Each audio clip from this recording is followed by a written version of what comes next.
back to our final episode of this school year of the Somers Sports Broadcast. I am Benny, and I'm here with Jayden, Brandon, Phillip. And let's get started recapping the most recent Somers sports. So on May 15th, the Tuskers took on Tappan Zee in the home finale. That was probably one of my favorite games to call this year. And the Tuskers dominated in that one. Tappan Zee gave them a fight in the beginning, but the Tuskers wound up taking that one, getting a big win, 20-9. And now let's take a look at our post-game interviews. All right, so I am here with Coach DeVito, and how do you feel about the team's performance today? Honestly, I think they held it together and did a really nice job. It was a really tough day for us as a team. With some stuff that's going on outside of lacrosse in the real world, and I think everybody banded together, showed that we're a family, and ultimately they got the job done. Yeah, definitely. And what is one player you think stuck out for the Tuskers today? One play. Honestly, I think it was probably just Matt Mayfield every time he got down on the ball. It's like a blessing to have a guy who gives you the ball every single time he gets down at the face-off X. And so I can't really narrow it down to one, but pretty much all of his face-offs I think were the big plays. Yeah, definitely. And what will you and the team do to prepare for the next matchup? Get back to work tomorrow, ice up bumps and bruises and start scouting the Marinac and do what we do. Yeah, and finally, just looking back on the season, what was your favorite opponent that the Tuskers took on this year? Horace Greeley. Yeah, definitely. That was a great game call. Well, congratulations on the win, and thank you. Mason Kelly. Logan Ruby. And how do you feel about yours and the team's performance today? I think it was another great performance. We started a little slow, but towards the end of the game, we picked it up and we showed how we can play. Yeah, I completely agree. I think our focus wasn't like 100% at the start of the game, but got a little pep talk from Coach DeVito at halftime, and that really just kind of like brought our energy up, brought our focus back, and we just showed on the scoreboard. What is one part of the game you think the team did a very good job at?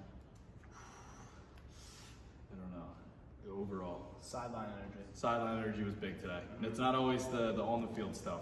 It's big to have the sideline into the game and getting excited when a big play happens. Yeah. And what will you do to prepare for your next matchup? We're gonna stick to the basics. We're gonna go hard with each other. We're gonna practice hard, and we're gonna keep balling out every day. Yeah, we know with our last regular season game, it's one of the top teams in the section. So, we're gonna put a lot of time into practice. Making sure we got all the little things right, so we don't make any mistakes that could cost us that game. Yeah, and who do you think had a great performance today overall? Cameron Violante. Yeah, I agree. Also, Cameron Violante. Definitely. And finally, looking back at this regular season, what was your favorite opponent to play against? Favorite opponent? I might. Gotta be Greeley. Oh, yeah. Gotta Went be right Greeley. over my head. Greeley, 100%. Gotta be Greeley. Well, congratulations on Thank the win. you. Thank you. Thanks. All right, so I'm here with Holden Burleski, Kieran Pico. and how do you feel about yours and the team's performance today? I think we started off a little slow, but we picked it up at halftime, came out with a different energy, different mindset, and started putting the balls in net, started clearing better, started riding better, and we really just got a real boost of energy. I couldn't agree more. We played outstanding second half. Really powered up right at the second halftime. Amazing halftime speech. We got to start off faster, though. So much better. Definitely. And what do you think worked well tonight? I think we cleared very well. Once we figured out our ride, even though we changed up the ride, it still worked very well for us. Exactly, yeah, I completely agree. I think they had a pretty aggressive ride, and we would have to mayday, which was our call for going back to the ball to help, and I think that was effective, and I think our ride, switching it up, I think that was absolutely effective. They were panicked coming through the middle of the field, and you got it done. Yep. And what will both of you do to prepare for the next matchup? A lot of film, a lot of scout. We're definitely gonna, practice hard, play hard, and just get to know these guys better than they know themselves, and absolutely dial it in. Couldn't agree more. Let's go 100% at practice. Watch all the film we can. Scout ready. We're ready. And one more question I have for you. Looking back on the season, what was probably your favorite opponent to play against this season? I mean, it's got to be Greeley, right? That gotta be Greeley. That game, that was amazing. had a different kind of energy that this team produced, and we were all fired up. I mean, it was the black jerseys, everything going, like we were just hyped. Like that was really felt good. Yeah, Great win for us. Definitely. It was a great game to call as well. I want to thank you guys and congratulations Thank you. on another big win. Thank All you. right, next up at our lacrosse game on the 19th, we had Boys Lacrosse Somers versus Mamaroneck, and 17-7, a great victory there. Yeah, the next same day, May 19th, Somers Baseball took on Carmel in their last game of the regular season, in the first round of the playoffs. And Somers won that game 6-3. So I'm here with Andrew Kapika. How do you feel about yours and the team performance today? I think we played well, We came out firing in the beginning, kind of like stalled out a little bit, but at the end we got to win, played well. A lot of things we can improve, for the next game. Bring some momentum into Mayapack Wednesday. Yeah, talking about that, what is some things that you may do to prepare for your next game?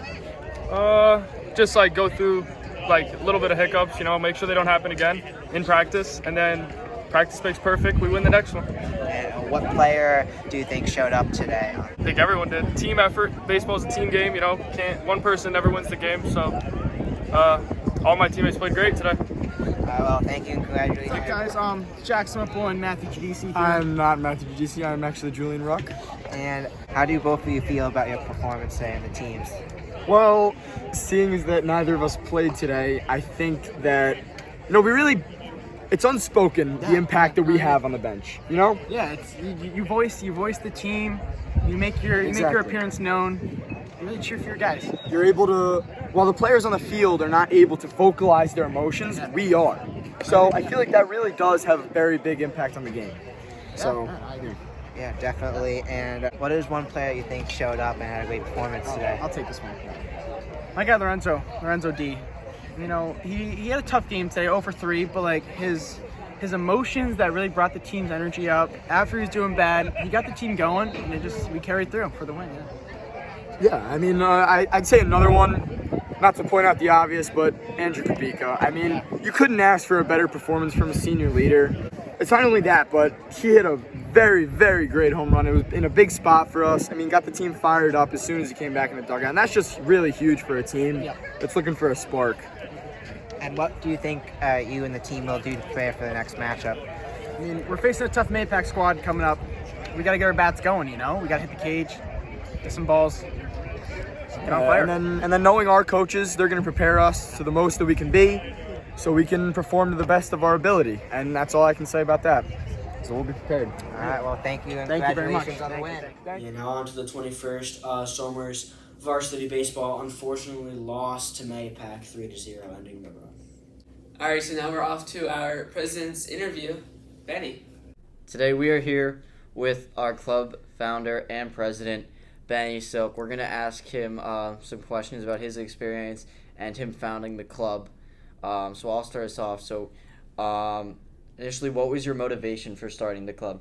Yeah, so before I get started with that, I just want to thank you guys for having me on. Of course, it's been a privilege and honor, the success of how this club has gone. Both of you have done a lot, and I want to thank you for that. Thank you for choosing me as your final interview as well this year. But my motivation to start this club, so basically I had a friend that I visited. He was already in college last year, and I visited him, and he's already has a sports broadcasting major at Syracuse University, and basically he told me how he started a sports broadcasting club in high school to get a jump start on his broadcasting career, and yeah, he told me about it, and I thought it was a great idea. So when I got back to school the next week, I went right away to Miss O'Shea and I got Mr. Cleary to agree to be the advisor, and soon after that the club was up and running.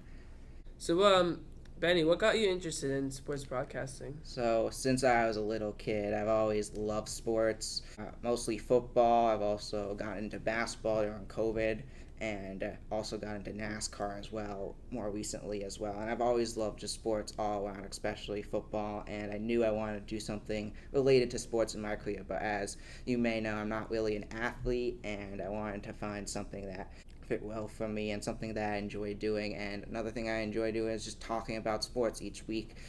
During the last few NFL seasons, I've done NFL prediction videos with my dad, and we just break down, talk about every matchup, and that's something that I found really fun. And also just talking about sports overall is something I've always enjoyed. So I just wanted a job or a future career basically having to do with the thing that I love the most, which is sports. And when you first started the club, did you think that this is where we would be today? No, definitely not. Never could have dreamed in a million years all the stuff that we've done this year. Like we would get to be able to do. In the beginning, I just thought it'd be a fun thing to do, get a little foot into what it's gonna be like, as I already knew at that point when I started the club that's what I wanted to do for my career. And I didn't even think we'd have the opportunity at all to call games. Not only did we call games this year, we called over 57 games. I was there for, I think, 59 now. Today will be 60 in the lacrosse game over Pearl River. And we've done other great things like going up to Syracuse, and just could never have dreamed in a million years that this club would have as much success as it does. And it's great to see as well how this club has helped grow the sport community, and yeah, it's just been really great, and I'm really happy to see how it has come out. So I guess a little more specific into the club, what has been like your favorite episode topic to talk about? That's a tough one, and I may have to dodge the question because there's two really top ones for me, maybe even three. But the interviews, that was, shout out to Mr. Haddam, that was all his idea. I didn't even think about that till earlier this year when we met with him about taking over as the advisor for our club. He suggested that, and I think that was probably that was an amazing idea, and I've learned a lot of things through these interviews as well. We've had so many coaches on, and I think it's been great and something I've really enjoyed this year. But also the predictions, I've always, as I was saying earlier, I have a YouTube show predicting NFL games with my dad, and predictions has always been my thing. That's what I've always been into, just predicting what happens in the matchups, and I enjoy doing that here with all the sports that I love. And then in addition, just recapping the games and how they went, talking about the games as well is something I enjoyed doing as well. And could you tell us a little bit about editing each episode? So what did you do, and how long did those things take? Some of them took a while. So editing each episode, so first we record, have the mic, and get to match up the audio, and then basically go through the episode, and when there's like downtime, when we're not talking, like edit that clip out. And it takes a while. It usually takes, just for the first process, around an hour to an hour and a half. Some episodes that are longer, it's taken up to 2 hours, and then so it takes a while sometimes for me, because I also go back to make sure it looks great and perfect. And then after that, the whole thing with the graphics as well. So basically the app I use for the graphics, I've loaded onto the computer, so we do all that, and then basically have to go find all the graphics. So graphics and editing all along, plus like the interviews and all that we add in. It usually is around, it's been up to like 5 or 6 hours, but it's been as low as like 2 hours, maybe 2.5. It really depends on the episode, but it's definitely a process that I've actually enjoyed as well this year, but it is time consuming. If you had to say, Benny, what was your favorite part of the club? Tough. Yeah, that's a tough question, Jayden, and kind of want to know that from both of you as well. But favorite part of the club, there's just so many. Going up to Syracuse, getting to interview professional New York Giant players, just getting to call the games for Somers. It's all been, just the whole thing has been amazing. So those are just some things that stuck out, but really everyone's enthusiasm as well, everyone that's been part of it, and also being interested in this stuff and seeing others being interested in this as well and collaborating with me also has been something I've really liked. And find people that are interested in the same thing as me. And and also another big thing is just all the people that I've met through this experience in the club. Most of the people I've met, I probably wouldn't have even known, like all the coaches, all the members. I probably wouldn't have even known these people, and I'm really grateful for all the relationships and friends I made throughout the journey of this club, and it's always something that I'll cherish. Yeah, and how do you think overall broadcasting games went? Amazing. So, as I was saying earlier, I didn't even think it was possible. I didn't even know what local live was when I started this club, and I didn't even think it was possible to call games. But the fact they were able to call games, I want to thank Mr. Catalino for helping us get started with that up at local live in the Somers booth, and then yeah, also after that it was Jayden's great idea to do the YouTube broadcast, which makes it look more professional, and in addition just something else fun to do and learn. And yeah, and also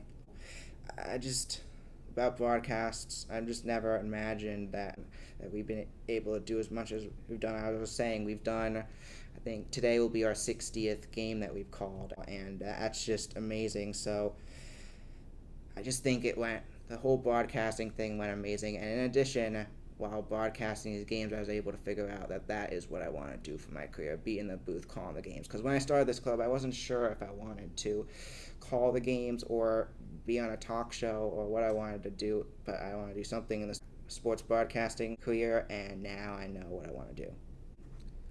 What's the preparation behind broadcasts for you? So, for broadcasts for me, so basically what I've done is before each game, I come up with a bunch of questions and reach out to the coach or assistant coach of the team and ask questions about the game plan and players to look out for and so forth. And that basically just helps me get more information about the game and stuff to talk about during downtime. And really that has helped a lot, me be more aware of the game. So we do that, and then I also usually prepare a binder, get the rosters. Miss Tippett usually provides us with the team's rosters, and that helps us be able to call the games as well. And basically that's most of it. In addition, I've done basically all the advertising this year, so basically create an advertisement for each game that we've done, and then I post it up on the social media, and that takes time as well. And I'm sure there's more things as well that I've done as well that I can't think of the top of my head. Oh yeah, another thing, the most important thing for these games, in addition to these notes, I just do research. If I don't know what any of the terms mean, I just do research of what that is, or I do research on past matchups between these games or games that have stuck out. And that's basically what comes top of my mind for what I do to prepare games for broadcasts. And what was the favorite game you called this year? Actually, it's tough, but at the same time, there's been so many great games. But if I had to pick one, you've got to say up at the JMH Wireless Dome at Syracuse, calling the state championship. It was just an experience that I'll never forget, and that was probably my favorite game. Thank you, Mr. Haddam, for making that happen, and everyone else that helped make that happen. But yeah, it was an experience I'll never forget, and I hope that you guys get to do again next year as well. So, I guess, what sport did you learn the most this season? Lacrosse, because lacrosse, when I started calling lacrosse games, I knew nothing about lacrosse. I've learned so much throughout the season about how the game works, and it's now, as I was saying in a past interview, probably one of my favorite sports to call. And yeah, lacrosse, you gotta say, definitely is one that I've learned a lot about this year, and I fell in love with the sport as well, and probably will call it in college as well. And what has it meant to you to broadcast the sports games for the Somers community? Yeah, it's meant a lot for me. Somers, it just throughout the season, seeing the Somers community come together and the support of the community, the support I've had, and it's just been a great experience, and it means a lot really for me to call the games for the community I grew up with, and all the people I've met along the way, and just it's an honor to be able to call games for a great community like Somers. And yeah, just also the feeling of this community has also been very big, and it makes me more happy that I get to do this for the community, this great community of Somers. How does it feel receiving all the feedback about the club? It feels great, because we all do a lot of work, and when we hear feedback, it just gives me a little smile, or just makes me think that makes me think that it's all worth it, and people are tuning in and watching what we're doing, and it just means a lot that people are interested in what we're doing, and I'm glad that, and just, yeah, overall makes me happy. And how was it to interview the players from the New York Giants? It felt unreal. Like, in the moment, I wasn't as starstruck as I thought, but it just feels unreal as got to interview professionals. That's when I knew our club was a big thing, when we were set up to interview NFL players, and it just felt amazing, and to meet these players and interview them and put them up on our channel and share them for anyone to watch. And it's us interviewing them. That was just very cool, but at the same time, it just felt unreal. Is there someone that you look up to? Yeah, so there's not a specific one, but a few I've looked up to is Tony Romo, Jim Nance. I've always loved watching them on NFL games, and yeah, sports broadcasting is something that I just want to do, and I've just been interested in when watching games, like all the sports broadcasters, what they're doing, and just learning more about them and hearing what they say. But it's hard just to choose one, but if I had to choose one, probably Jim Nance and Tony Romo. Yeah, so you already said that you plan to do this for your career. What specifically is your goal in sports broadcasting? Maybe make it to the professionals one day, maybe NFL, professional lacrosse, or NASCAR. That's really my goal, and I hope that, and I'll be going to college next year, Rowan University, and I hope that it'll continue to succeed, as obviously this was a great start to it. What's your proudest moment as part of the club? That's a tough one to answer. There's been so many, this is a tough one. I think one proudest moment is there's multiple broadcasts. Like after the Tappan Zee broadcast, I was doing that one solo. I think that one, my commentating performance on that one came out really good, but also other broadcasts, like, again, being up in the dome, interviewing the Giant players. There's so many proud moments, and also just seeing, in addition to calling these games, seeing the Tuskers succeed in the sports they've succeeded in, and obviously the Tuskers football team winning the championship. Also a proud moment to be up in the booth calling that game. They allowed us as a club to go up in the booth and call that game. That really meant a lot. Is there any other quick things that the people watching should know about the club? Yeah, so sports broadcasting club, yes, you see us, or like the main faces, but there's a lot of work that goes into this. Mr. Haddam, who was our advisor this year, has done a ton, obviously setting us up to go to Syracuse. He set us up to call the games with Mr. Catalino, and eventually on our own for the other sports, and he's done a ton. Miss Tippett has done a ton as well, supporting our club with like the rosters, and also just everyone else around that has given. There's so many people that have been around. It's given a great impact. All the members and all the work they do behind the scenes and editing. Like, it's not just me, it's not just us. It does come down to a whole crew and everyone participating there. So there's a lot of work that goes into that, but definitely it's been a pleasure and an honor to start this club, and the fact that it's been as successful as it has been, and it's just great, and I'm excited to see what both of you two do next year as you will take over the club, and I know the club will continue to go in great places, so thank you so much. Thank you for coming in today. Thank you. Thank you. Thanks. So in the NBA, we're now down to the Thunder, who won their series in 7 games against the Nuggets, and in that final game it was domination. In the beginning it was close, but domination by the Thunder, who wound up taking that one. And then also we got the Timberwolves, who won their series against the Warriors in 5 games. Then we have the Cavs and Pacers. Pacers took that in 5, and then Celtics, Knicks. Unfortunately for me as a Celtics fan, the Knicks took that in 6. A rough series as a Celtics fan. But I think for Knicks Pacers, I think that Knicks are going to take that one in 6. I think that, so Thunder Wolves, I think the Thunder are going to take that one in 6. And then for Knicks Thunder in the championship, NBA championship, I think the Thunder are going to win the NBA championship in 6 games. Now we're on to our MLB highlights. The Detroit Tigers are currently leading the American League Central with a 33-17 record. They're closely followed by the Yankees at 28-19 in the AL East. And some not so actual baseball news, NBC Universal has submitted a bid to acquire MLB broadcasting rights. Those were previously held by ESPN. They're aiming to air Sunday night games and additional postseason games. In a recent game this past week, Aaron Judge of the Yankees had the shortest home run of his career, a 326-foot home run against the Texas Rangers down the right field line, and it was his 16th home run of the season. Now on to a NASCAR recap, Benny.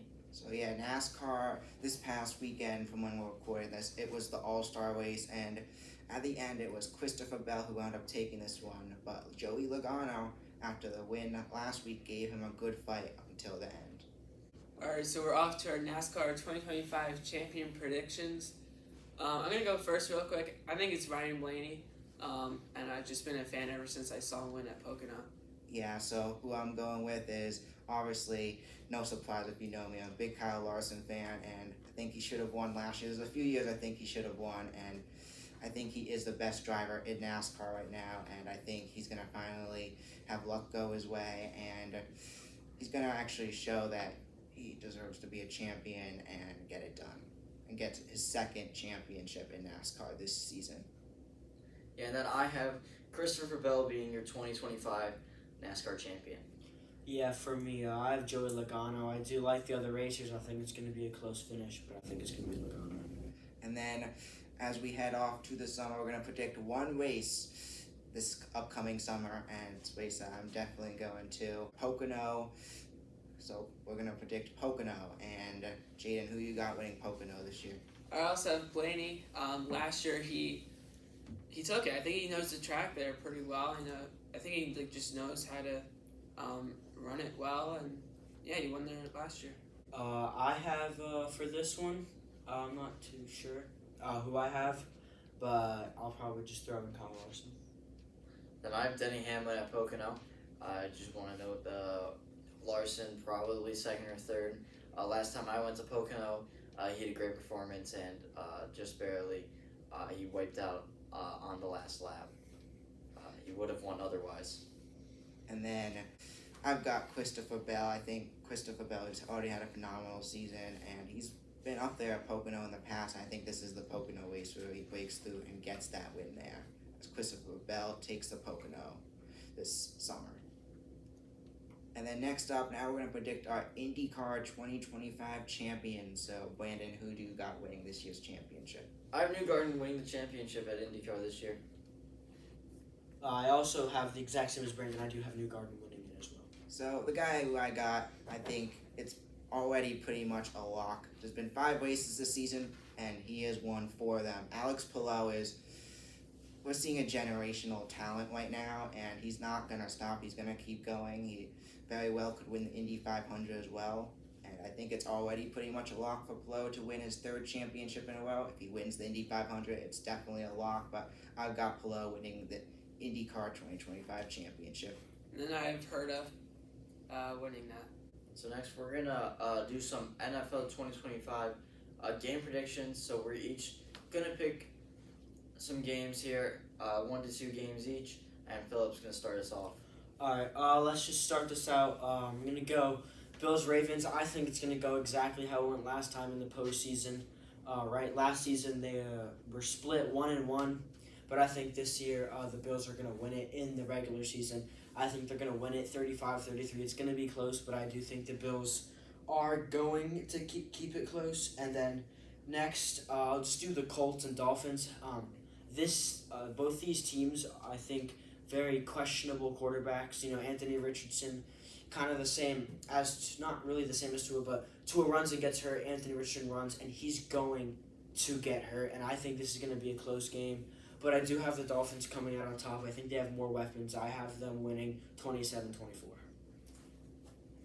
Yeah, and then for my two games, first one, week 1, Chiefs vs. Chargers. I got the Chiefs winning. They're going to be eager to get back on top after a Super Bowl loss. And with rookie left tackle Josh Simons expected to start, the Chiefs are going to aim to strengthen their offensive line. I think the final score will be 36-13. And then my second game, also week 1, I have the Lions at the Packers. The Packers are going to be winning that game. Lions, they had a great run last year, and don't get me wrong, they're going to be a great team again this year. But under the new head coach, Matt LaFleur, the Packers are expected to be well prepared, and they're going to have home field advantage. So I think the final score on this game will be 28-17 Packers. All right, those are great predictions. I think I'm going to go just into week 1 as well. I'm going to have Cowboys at the Eagles game, week 1. I'm going to have the Eagles take the W. I think it's going to be a close game, though. Week 1 straight into the season is going to be a nice division rivalry game right there. All right, so now the first game I'm going to be predicting is the Super Bowl 59 rematch of the Eagles and the Chiefs. And I think this one, both teams getting back into their form, have a few things they had to fix that they lost in the offseason, especially the Eagles. And I think it's going to be a much closer game. I think it's going to come down right to the end, but it's going to come down to the Eagles defense stopping the Chiefs. The Eagles to take that one 28-23 in week 2. And then week 3 got an exciting game, Lions versus Ravens. And I think Ravens possibly come into this game at 2-0, so do the Lions. But I think the Ravens aren't going to really show up here. It's going to be a domination win by the Lions in this one, in this week 3 matchup. All right, so we are now going to do the lacrosse Class C, or boys varsity lacrosse bracket predictions.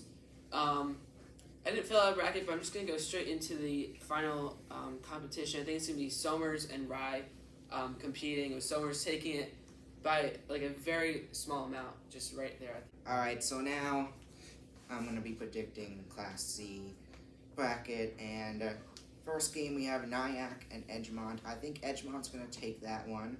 And we got East Chester and Sleepy Hollow. This is the battle. The winner of this game takes on Somers, and I think it's going to be Sleepy Hollow. Who wins that one? Now we got the 4 seed. We got the 5 and 12 seed of Pelham and Nanuet, and I think it's going to be an upset Nanuet taking that one. And then the 9 and 8 seed of Hennehut versus John Jay, and I think John Jay is going to take that one. So now on to the next round. We have Rye taking on John Jay. I think Rye is going to win that game. It's going to be a close one that comes down to the end.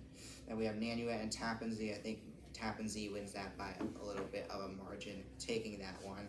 So we got Rye and Tappan Zee in the semifinals, and then got Pearl River and Edgemont taking on each other. I think Pearl River is going to take that one, and then Sleepy Hollow takes on the Tuskers, and it's going to be another big win for the Tuskers. I think it's going to be more than a 10-point win for the Tuskers there. So now we got Pearl River taking on the Tuskers, and I think it's going to be another win for the Tuskers. Pearl River is going to give them a fight in the beginning, just like Tappan Zee did at the end of the season a few weeks ago. But I think it's going to be the Tuskers who take this one, wind up winning it 20-9. And then Rye takes on Tappan Zee, and I think Rye is going to dominate Tappan Zee as well as they take that one. It'll be not as many points, 16-9.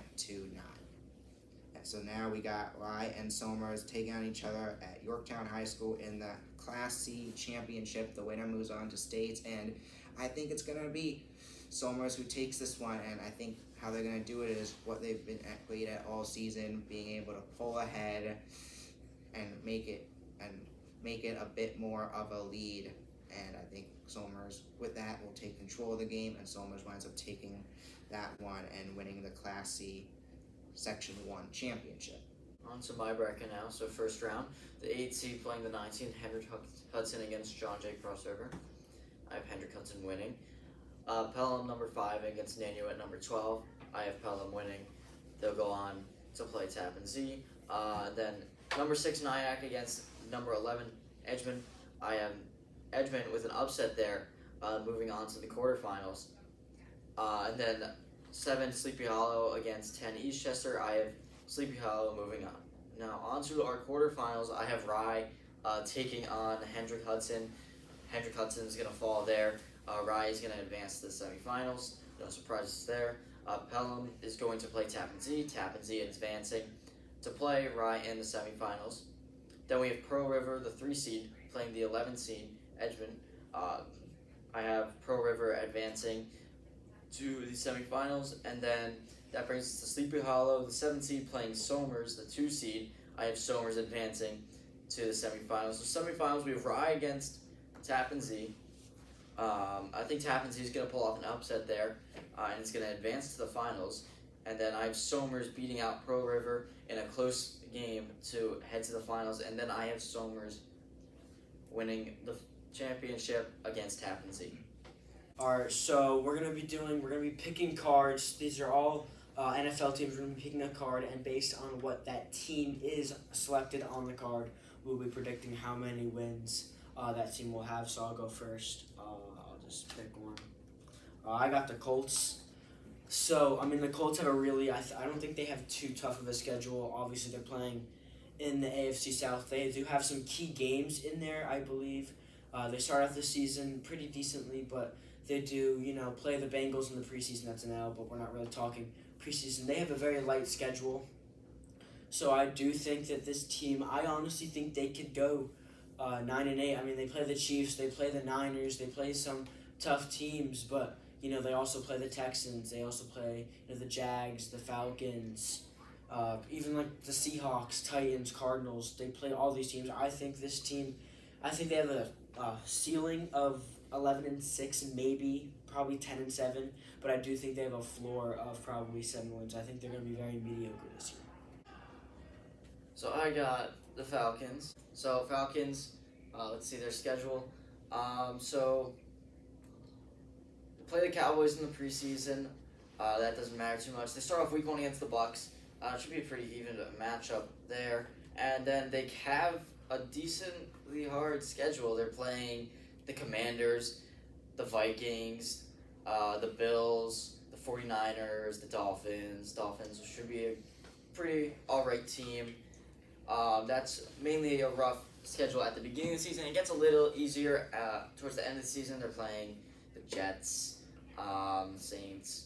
I see this being a pretty average team in the NFL this year, so probably somewhere around 9-8. I don't see them making it past the first round of the playoffs either. Alright, so I've got the Steelers, and Steelers have a lot of question marks at the quarterback spot, but they always find a way to get over 500. I think they're going to do that again. Mason Rudolph or Aaron Rodgers, but basing how the team is right now, I see them going 9-8 on the season and getting eliminated in the wild card round of the playoffs. Alright, so I got the Giants here. I was looking at, just the money line for early betting. It does not look good with any game, really, for the Giants. I really don't think they're going to do that well, unfortunately. Maybe a few wins. It's hard to say. Maybe Giants and Raiders. They might take that. Jets and Giants is going to be an interesting matchup there, both New York. Yeah, it's going to be definitely a hard season for Giants, so probably 4 wins at most. All right, so let's see. Pick a card. Okay. Patriots. It's hard. I think they're good, but not as good as they were many years ago. Sorry.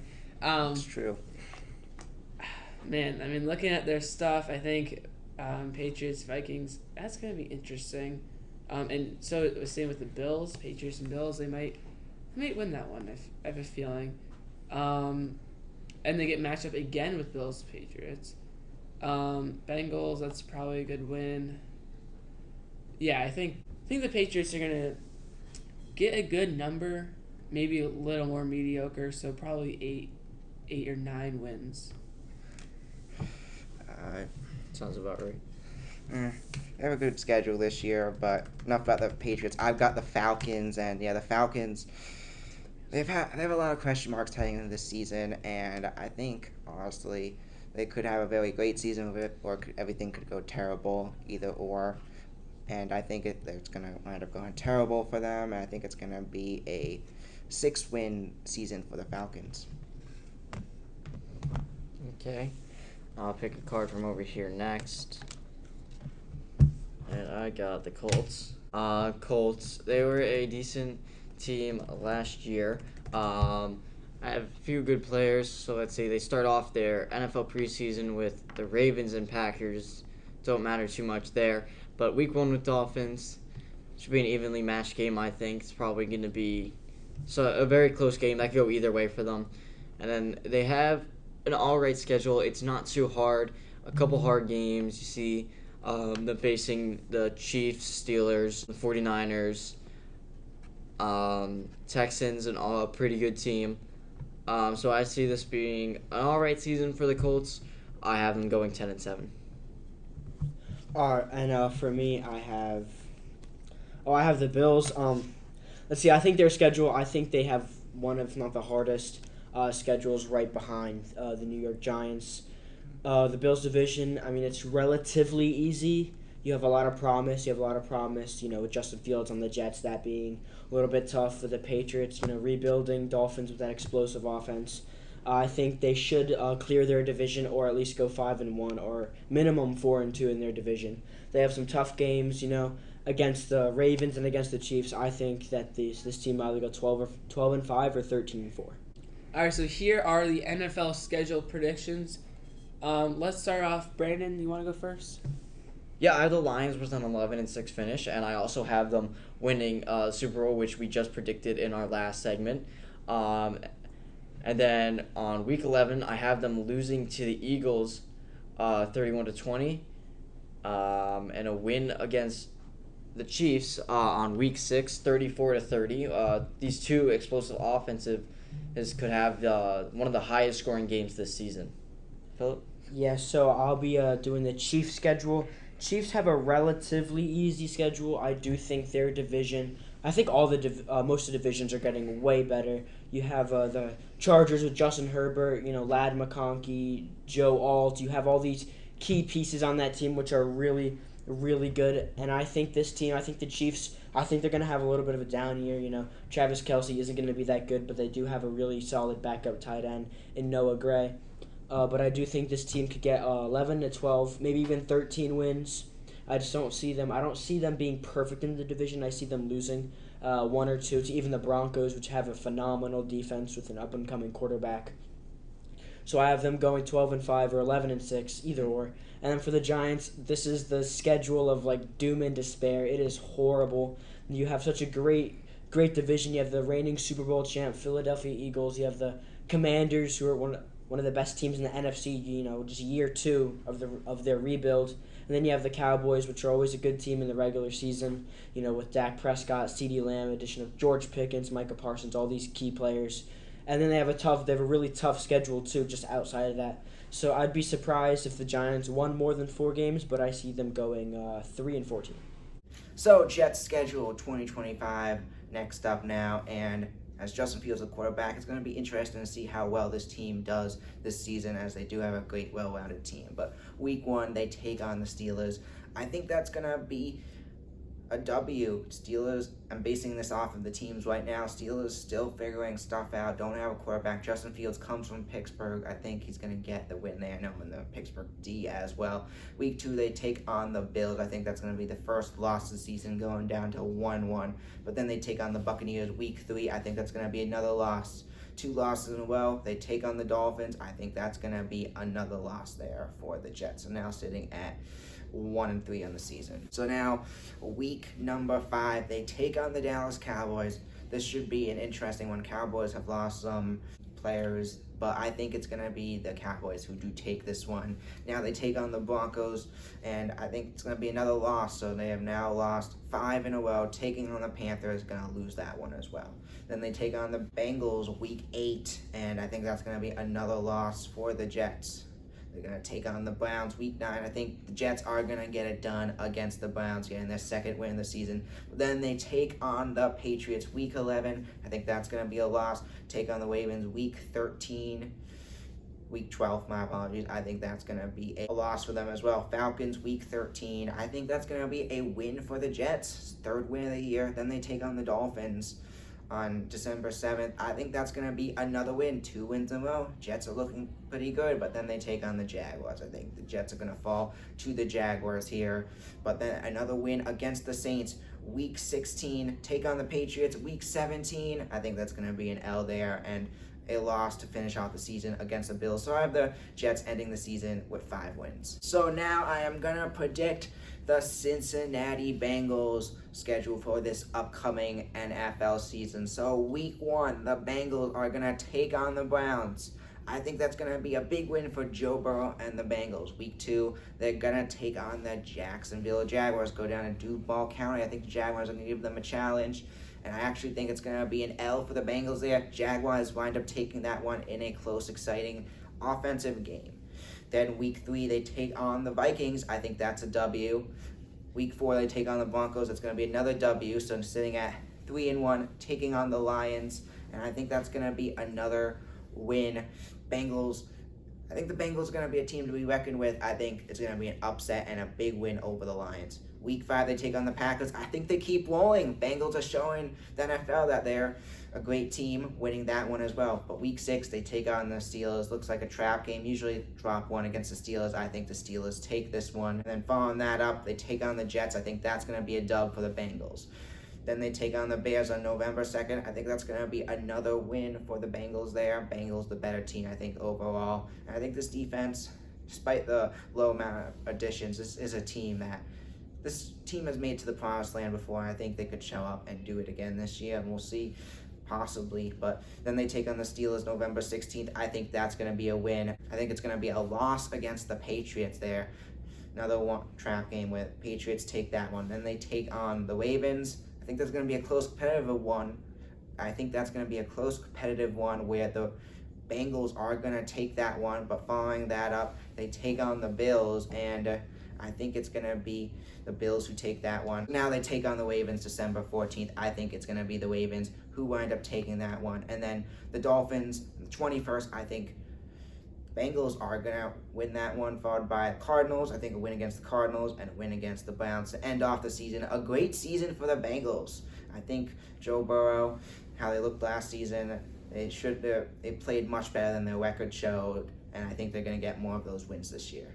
Alright, so next up, I'm going to be predicting the Washington Commanders schedule for this upcoming season. A lot of question marks after this season. What a great season by Jayden Daniels, and we'll see if he's going to be able to continue his success. So week 1, they take on the Giants. I think that's going to be a win, but Giants giving them a fight there. Week 2, they take on the Packers. I think that's going to be a loss. So 1-1 on the season. They take on the Raiders week 3. I think Commanders take that. Week 4, the Falcons. Falcons going to give them a fight, and I think the Falcons are going to upset the Commanders. So now, sitting at 2-2, they take on the Chargers. That's going to be a dub. Then week number 6, they take on the Bears. I think the Bears are going to get revenge from their game last year. Bears are going to be a good team this year. I think the Bears take that one. Then they take on the Cowboys week 7. That is a win. Then week 8, they take on the Chiefs. They're going to give the Chiefs a great fight, but the Chiefs wind up taking that one. Then week 9, they take on the Seahawks. That's going to be a win for the Commanders. And week 10 against the Lions, revenge from the playoffs. Lions come in wanting revenge. I think the Lions take that one. Now sitting at 5-5 on the season. Commanders take on the Dolphins. I think that's going to be a win for the Commanders, but a loss after their bye week. Week 13 to the Broncos brings them back to 500 on the year. As then they take on the Vikings, and I think Commanders do take that one. Then they're going to take on the Giants. Another win for the Commanders. So now sitting at 8-6, they're going to take on the Eagles week 16. I think that's going to be a loss there. Eagles take that one.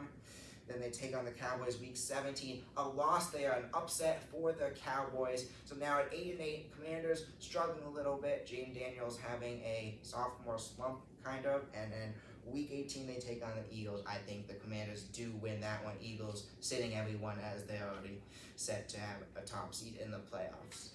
Alright, so next up, I'm going to predict the Chicago Bears schedule. So week number 1, they take on the Vikings, and I think that's going to be a win for the Vikings there. Week 2, they take on the Lions. It's going to be an L. Week 3, the Cowboys. They're going to start off 0-3, but this is a good team. Ben Johnson brings in a lot of enthusiasm and excited to see what he could do. So 0-3, they take on the Raiders to get their first win of the year. After their bye week, week 6, they take on the Commanders, getting 2 wins in a row. The Bears now sitting at 2-3. Take on the Saints, another win for the Chicago Bears, now winning 3 in a row.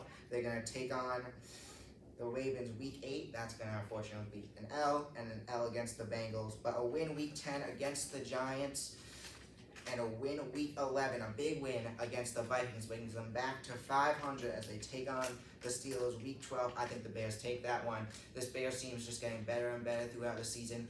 Bears take this one against the Steelers as they take on the Eagles. They're going to give them a fight, but Eagles do wind up taking that one. And then they take on the Packers week 14. I think the Bears are going to continue their streak from the end of last season. The Bears get the win. I think the Bears overall are a better team, and they're going to beat the Packers here. Then they take on the Browns week 15. I think the Bears win that one as well. Week 16, they take on the Packers. I think the Packers do take that one, splitting this series that season. And then week 17, they take on the 49ers. I think that's going to be a win for the 49ers. And to end off the season, it's going to be a loss against the Lions. But a great overall season by the Bears. And more promise as they head into next season.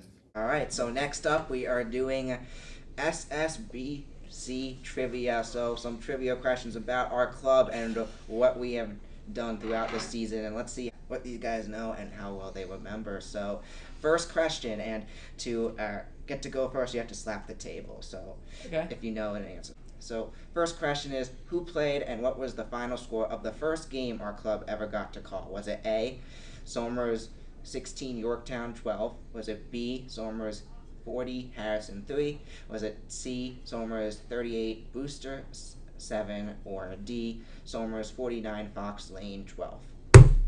Jayden. I'm going to go answer choice C, Somers 38, Brewster 7. Brandon.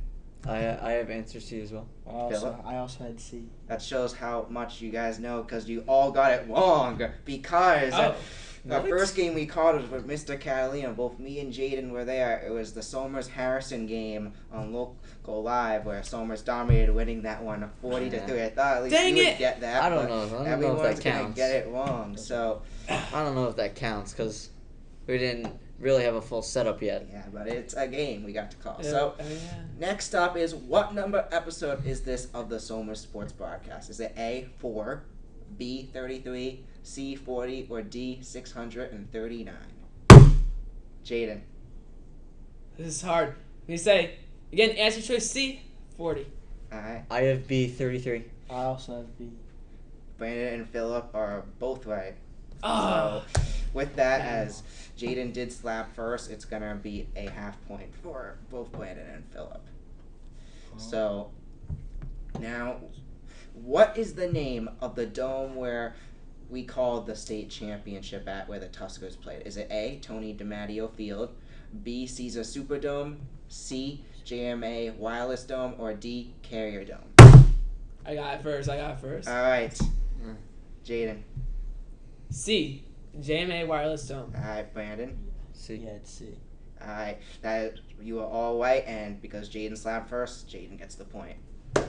Let's go. Okay, so next question. So out of all the games we called, what opponent did Somers take on the most? Was it A, Mayapack, B, John Jay, C, Yorktown, or D, Brewster? I have B, John Jay. Jayden? I have also B, John Jay. I'll be different. I'll say A, Mayapack. It was B, John Jay. Brandon and Jayden both got it right, and Brandon will get the point. All right. So now, what is the most popular episode of the Somers Sports Broadcast? Is it A, Coach DiMatteo's interview, B, Coach James' interview, C, New York Giant interview, or D, interview with Mr. Cleary? Jayden. I vividly remember it was Coach DiMatteo's interview. Answer choice A. Brandon? Want to say A, but I feel like Coach James' interview could be a sleeper on this question, so I'm going to go with B. Okay. I'll go A. You are all wrong. Shows how much you guys know, as the most popular episode of the Somer Sports Podcast is Mr. Cleary's interview. That was our first interview solid. as well. Fun That's fact. solid. So the next question is, which one of these IndyCar drivers did one of our club members, Mark, interview representing our club? Is it A, Alex Pillow, B, Santino Ferrucci, C, Pata O'Ward, or D, Joseph Newgarden? I have B, Santino Ferrucci. Okay. B as well, I think, is Ferrucci. I'll just say B. You are all correct. It was Santino Ferrucci. Also interviewed Devlin DiFrancesco. And our final question is, how many Somers games did the Somer Sports Broadcasting call this year on YouTube and local live? Is it A, 23, B, 28, C, 57, or D, 41? Ooh. I think that's Phil. Oh, Phillip. Phillip? Okay, all right. I actually have no clue. I'm just gonna say B, 28. Okay, Brandon. I'm going with B, 28 as well. Jayden. You're gonna be You know, different. I was gonna choose that too. Now that you both said it, I feel like I gotta say something different. But no, B28 sounds right to me. You are all It's 23. wrong, Yeah. and it is actually, this includes YouTube and local live. I counted them up recently. We had a whopping 57 Really? games Holy that cow. we called. Wow. I did a lot in the spring, definitely, but we accomplished 57 games, including the Mayor Pack game that both of you did as well. Wow. But congratulations, Brandon, for winning that. Nice. Yay! Alright, so as unfortunately this is our last episode of the school year, I want everyone to share what is your favorite memory being part of this club, and let's start off with Brandon. My favorite club member was our first time commentating a live game here at the high school. It was a football game.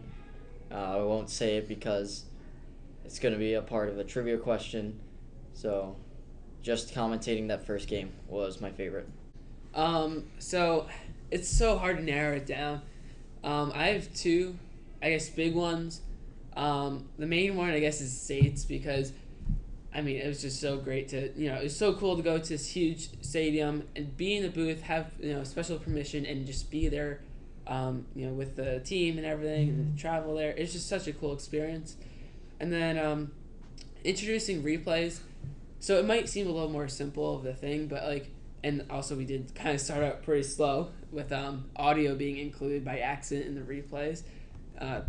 Don't worry about that. Anyways, that game, it was a basketball game. It was just a big marker for just a step up in terms of overall quality from everyone.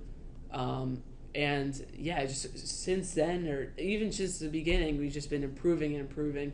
And yeah, you can see where we are now. Phillip? I think that calling the Tusker Twilight track meet, I think that was actually really fun. I'm a big track guy. Did it last year and did it partially this year. I really liked it. It was fun, being able to broadcast that. It was a little late at night, but I thought it was really nice. Yeah, just so many amazing memories. Starting this club last year was probably the best decision I've ever made in my life, and I want to thank everyone, especially Brandon, Jayden, Phillip. They really helped a ton throughout this year and helped me get this thing up and running. I'm excited to see what they do next year. But so many great memories. So if I had to narrow it down to three, two that would stick out, I was going up to States. That's just a once-in-a-lifetime experience, getting to call a game from a professional booth at the Dome, and in addition, watch your home team win the championship. That was just an amazing experience I'll never forget. And then also getting to interview professional sport players, New York Giant players. That was just another amazing thing. But the most amazing thing is getting to call all these games for the town I grew up in and have lived in most of my life of Somers, and it just was an amazing experience. From football, basketball, to girls flag football, to baseball, to a sport I didn't even know anything about when I started calling it lacrosse, and now it's probably up there next to football as my favorite sport. It's just been an amazing experience, and yeah, that basically sums it all up. Alright, so before we go, I just want to know, looking ahead to Super Bowl 60 this upcoming year, who do you see in the big game and who do you see winning the big game? Let's start off with Phillip.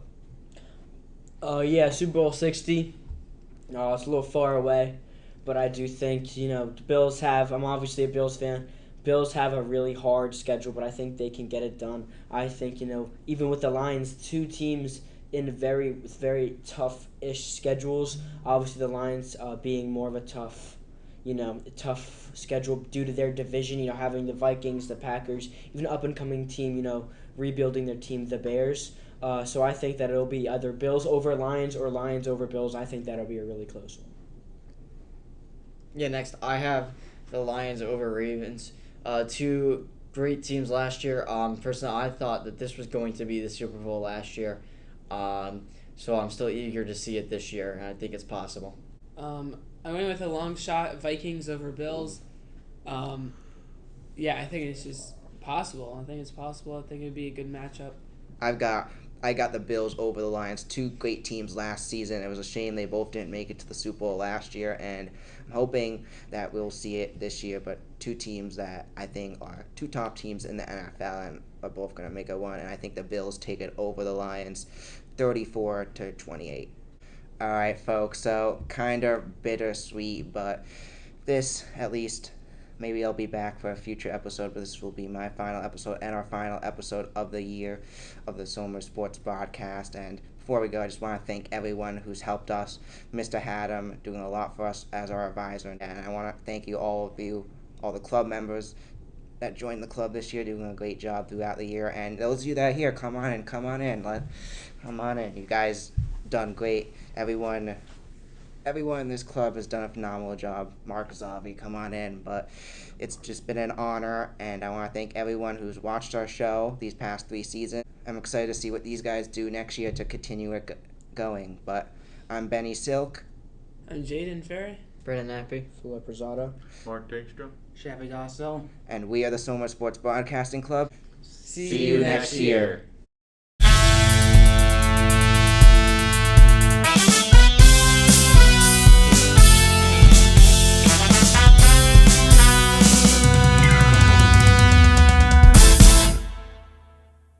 And the Somers Tuskers make history. The Somers Tuskers are your 2024 Class A New York State Class A champions. The Somers Tuskers have done it, making history, repeating here. The Somers Tuskers celebrating on the field. What a game! Certainly, what a game.